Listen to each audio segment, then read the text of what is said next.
Au nom du Père, et du Fils, et du Saint-Esprit. Amen.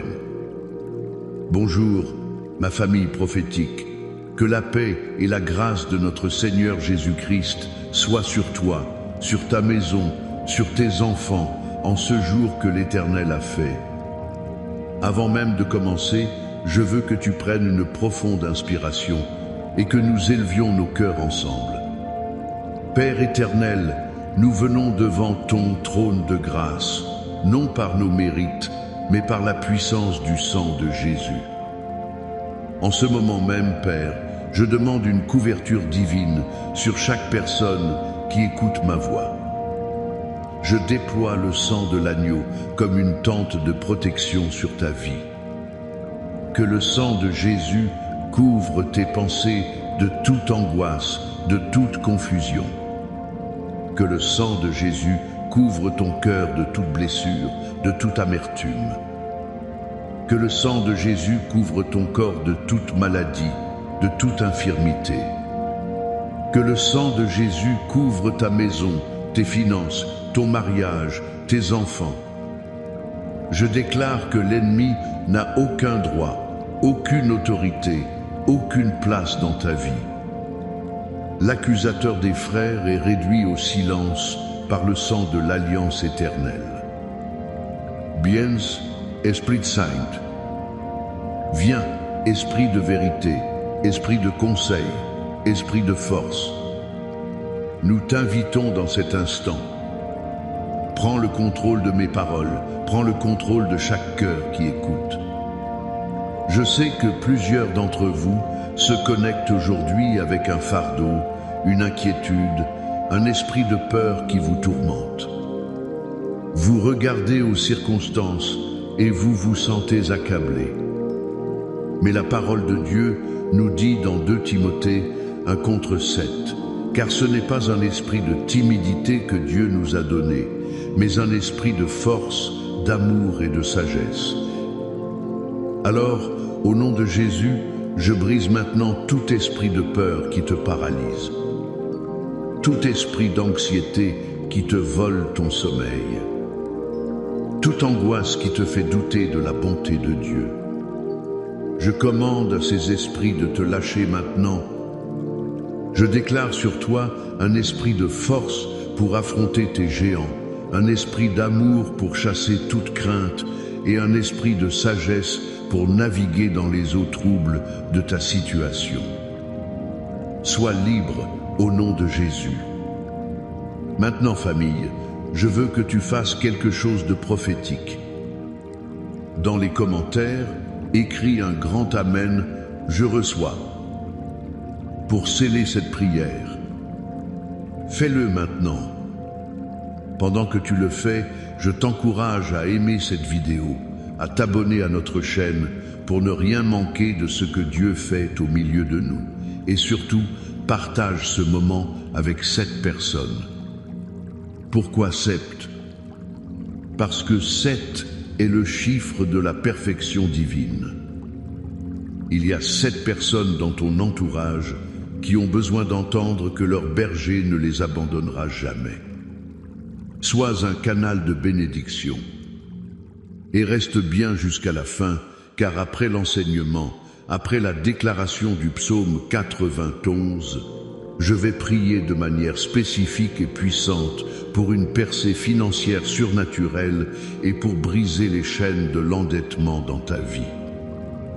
Ne manque pas ce moment. Le thème que le Seigneur a mis sur mon cœur aujourd'hui est une encre pour ton âme.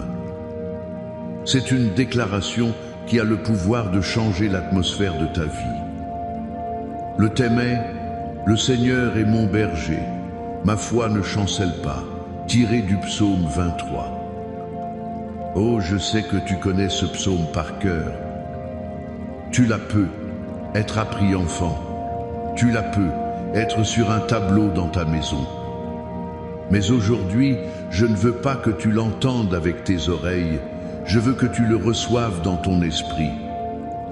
Je veux que cette parole descende de ta tête à ton cœur et devienne la fondation sur laquelle tu construis ta vie. Le premier point que je veux que tu saisisses est la réalité de la provision divine. Le psaume commence par une déclaration d'identité et de conséquence. David ne dit pas « Le Seigneur est un berger », il dit « L'Éternel est mon berger ». C'est personnel, c'est intime, c'est une relation. Et à cause de cette relation, la conséquence est immédiate. Je ne manquerai de rien. Écoute-moi bien. Le manque n'est pas seulement financier. Tu peux manquer de paix, manquer de joie, manquer de force, manquer de sagesse, manquer d'amour. Le diable est un spécialiste pour te faire regarder à tes manques.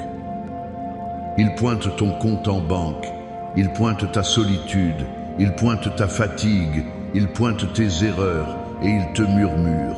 Tu vois, il te manque quelque chose. Dieu t'a oublié.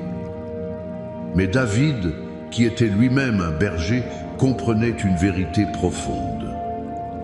Un bon berger connaît les besoins de ses brebis avant même qu'elles ne les ressentent. Il sait où se trouvent les verts pâturages. Il sait où trouver les eaux paisibles.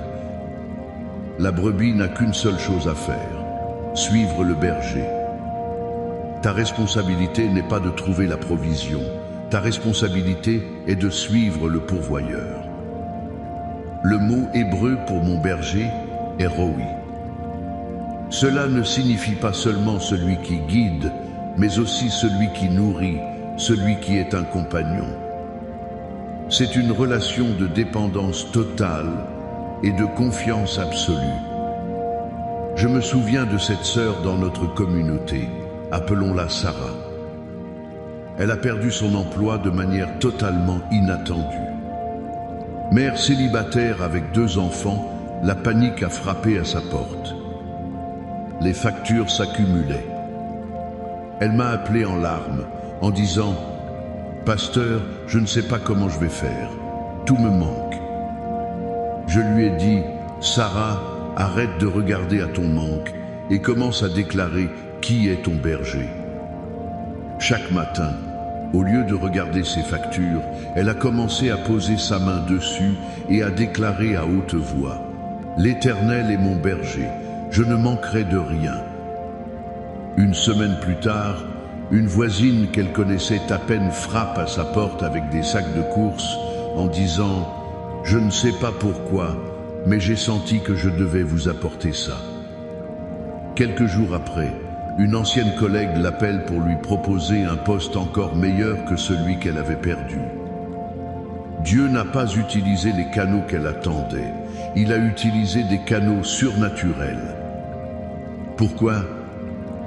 Parce qu'elle a déplacé sa foi de son problème vers son pourvoyeur. Peut être que tu es dans cette situation aujourd'hui. Tu regardes ton frigo vide, ton portefeuille vide, ton cœur vide. Je te mets au défi, commence à déclarer la vérité de la parole de Dieu sur ta situation. Ne parle pas de la montagne, parle à la montagne. Dis à ton manque, mon berger arrive et je ne manquerai de rien. Le deuxième point, et il est crucial, est la réalité de la paix au cœur de l'épreuve. C'est peut être le verset le plus connu. Quand je marche dans la vallée de l'ombre de la mort, je ne crains aucun mal, car tu es avec moi. Ta houlette et ton bâton me rassurent. Note bien ceci, le psaume ne dit pas « Et si je marche », mais « Quand je marche ». La vallée n'est pas une possibilité, c'est une certitude dans la vie d'un croyant. Jésus n'a jamais promis une vie sans épreuve, il a promis sa présence au milieu des épreuves. La vallée peut être un diagnostic médical effrayant. La vallée peut être la trahison d'un ami proche. La vallée peut être un mariage qui s'effondre. La vallée peut être le silence de Dieu quand tu cries. Et dans cette vallée, il y a une ombre, l'ombre de la mort. Une ombre ne peut pas te faire de mal. Une ombre est l'indication qu'il y a une lumière quelque part qui est bloquée. Mais l'ombre a le pouvoir de t'effrayer, de te paralyser. Le diable veut que tu te concentres sur l'ombre, sur la taille de l'ombre, sur l'obscurité de l'ombre. Mais David dit, « Je ne crains aucun mal ». Pourquoi? La raison est simple et si profonde, car tu es avec moi. La présence du berger change tout dans la vallée. Il n'est pas au sommet de la montagne en train de te crier des encouragements. Non, il descend dans la vallée et marche à tes côtés. Et il a deux instruments avec lui, sa houlette et son bâton. En hébreu, la houlette shebeh est un gourdin court et lourd. Ce n'est pas pour guider la brebis, c'est une arme pour fracasser le crâne des loups, des lions, des prédateurs qui voudraient attaquer le troupeau. Le bâton michonnette est cette longue canne avec un crochet. Elle sert à guider les brebis, à les examiner, et si une brebis s'égare et tombe dans un ravin, le berger utilise le crochet pour la tirer et la sauver. Comprends-tu cette image puissante? Dans ta vallée, le Seigneur est à tes côtés comme un guerrier, avec sa houlette pour combattre tes ennemis invisibles, et comme un sauveur, avec son bâton pour te tirer des situations impossibles et te garder sur le bon chemin. David a écrit cela par expérience. Avant d'affronter Goliath, il a affronté le lion et l'ours dans le secret pour protéger les brebis de son père. La vallée était son terrain d'entraînement. Dieu l'a préparé dans le secret pour une victoire publique. Ta vallée n'est pas ta destination finale, c'est ton terrain d'entraînement. Dieu est en train de forger en toi un caractère, une foi inébranlable. Alors, arrête de maudire ta vallée. Commence à chercher la présence du berger dans ta vallée. Sa présence est la garantie de ta victoire.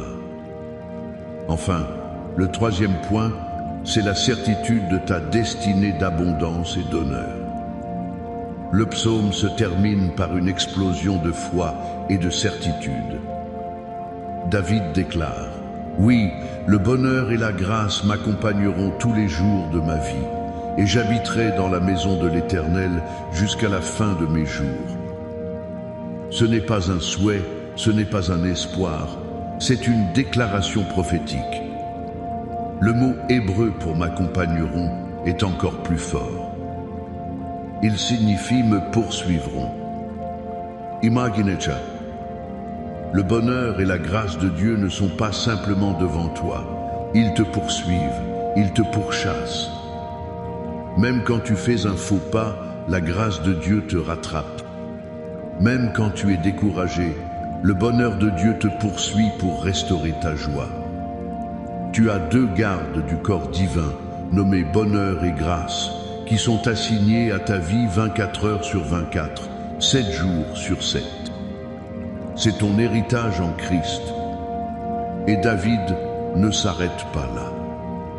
Il dit, « Tu dresses devant moi une table, en face de mes adversaires. » Dieu ne va pas d'abord éliminer tous tes ennemis pour ensuite te bénir. Non, il te bénit publiquement, devant ceux qui te voulaient du mal. Il prépare un banquet d'honneur pour toi au milieu de ton champ de bataille. Il oint ta tête d'huile, un symbole de joie, de consécration et de faveur. Il fait déborder ta coupe. Dieu n'est pas un Dieu du juste assez, il est le Dieu du plus qu'assez. Il veut que ta vie soit un témoignage débordant de sa bonté, pour que tes ennemis, ceux qui se sont moqués de ta foi, ceux qui ont prédit ta chute, soient forcés de reconnaître que la main de l'Éternel est sur toi.